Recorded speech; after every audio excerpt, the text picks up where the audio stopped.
Hi అండి, welcome back to పేరమనని YouTube channel. Friends, ఈరోజైతే మా పిల్లల కోసం నేను సమోసాలు చేశాను. చాలా క్రిప్సీగా క్రంచీగా వచ్చాయి. అచ్చం బేకరీ లాంటి సమోసాలు మనం ఇంట్లోనే ఈజీగా చేసుకోవచ్చండి.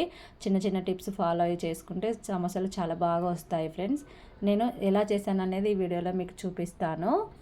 ఫ్రెండ్స్, నా వీడియోలు కనుక మీకు నచ్చితే లైక్ చేయండి. ఇంకెవరైనా ఛానల్ సబ్స్క్రైబ్ చేసుకునే వాళ్ళు ఉంటే సబ్స్క్రైబ్ కూడా చేసుకోండి. చూడండి, ముందుగా సమోసాల కోసం ఒక కప్పు మైదా పిండి తీసుకున్నాను. రుచికి సరిపడా సాల్ట్ వేసుకోండి. తర్వాత ఒక హాఫ్ టేబుల్ స్పూన్ వాము వేసుకోండి. వాము మాత్రం స్కిప్ చేయకండి, వాముతో టేస్ట్ అనేది చాలా బాగుంటుంది.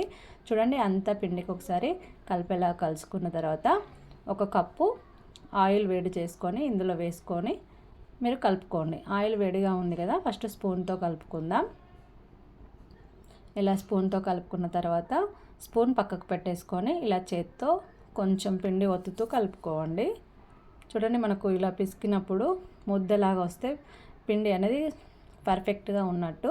మనకి ఇలా ఆయిల్ వేసి కలుపుకోవడం వల్ల సమోసాలు అనేవి క్రంచీగా వస్తాయి. తర్వాత కొంచెం వాటర్ వేసుకుంటూ చూపిస్తున్నట్టుగా పిండిని తడపండి. అయితే పిండి కలుపుకునేటప్పుడు చపాతీ ముద్దలాగా కాకుండా కొంచెం గట్టిగా కలుపుకోవాలి. అలా కలుపుకోవడం వల్ల సమోసాలు క్రంచీగా వస్తాయి.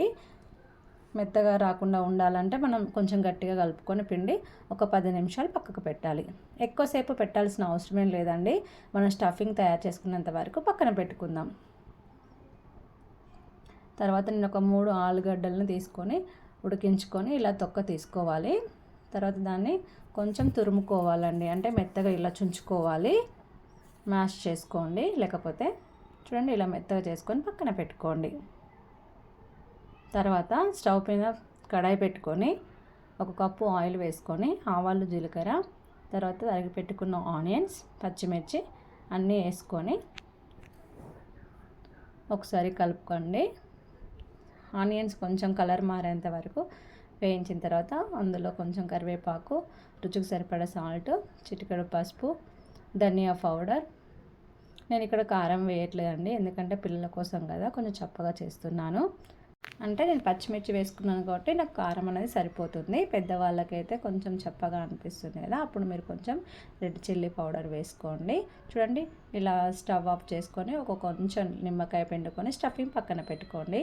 తర్వాత చూడండి, ఇలా ముద్దను మళ్ళీ ఒకసారి ఇలా ప్రెస్ చేసుకోండి. ఒక 2 నిమిషాలు ప్రెస్ చేసుకొని చిన్న ఉండల్లాగా చేసుకోండి.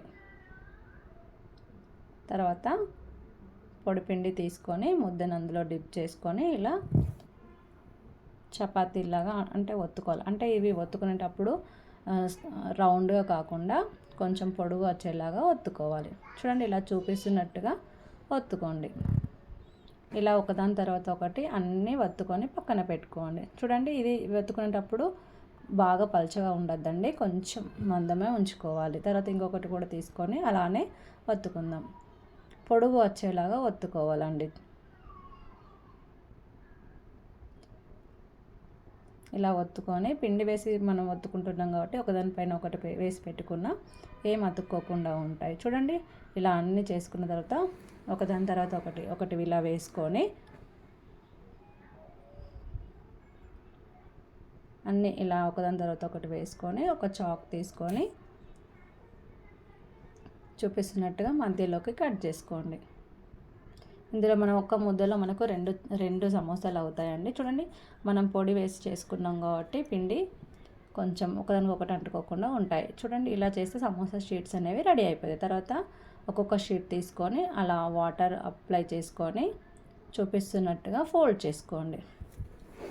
అటు ఇటు ఫోల్డ్ చేసుకొని ఒక పొట్లం లాగా పెట్టుకొని వాటిని ఫింగర్స్ పైకి ఇలా వేసుకొని అందులో మన స్టఫింగ్ అనేది పెట్టుకోవాలి.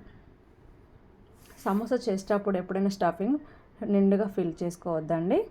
తర్వాత మధ్యలో అలా ముడుచుకొని ఇటు అటు వాటర్ అద్దుకొని ఇలా సమోసాగా చుట్టుకోండి. చూడండి, పర్ఫెక్ట్ సమోసా వచ్చింది కదా. తర్వాత ఇంకొకటి కూడా చూపిస్తాను. తర్వాత మీరు అన్నీ అలానే చుట్టుకోండి.